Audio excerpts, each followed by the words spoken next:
mal yalsi Ay tezlevenle maliyetini bilmeyen onu kıvırıp yeplep bilmezler yalsa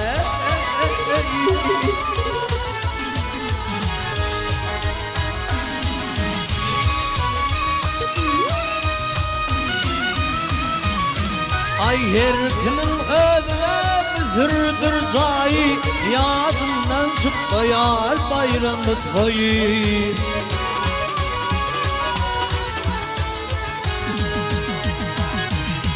Ay zatalım dolmaz hiç de mi tayi Alsam yatla yerdi şükrün kıl yalsay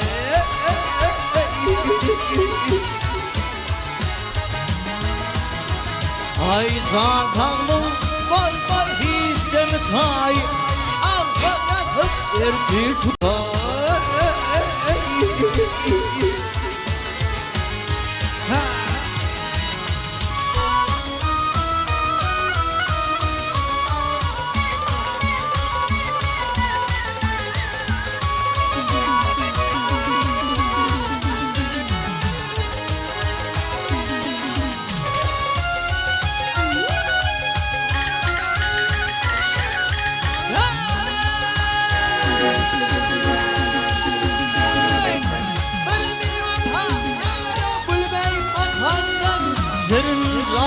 Uskodunu yakanan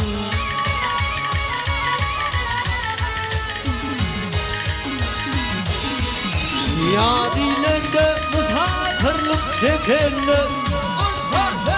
Horluza da iyi yalsı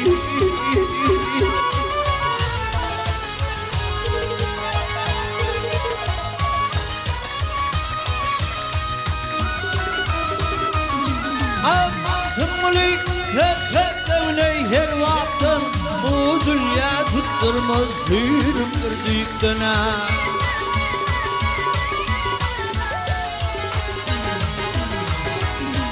Ay merekede sonu gelmez defterden Olur ki bir şovla bütün yel yalsa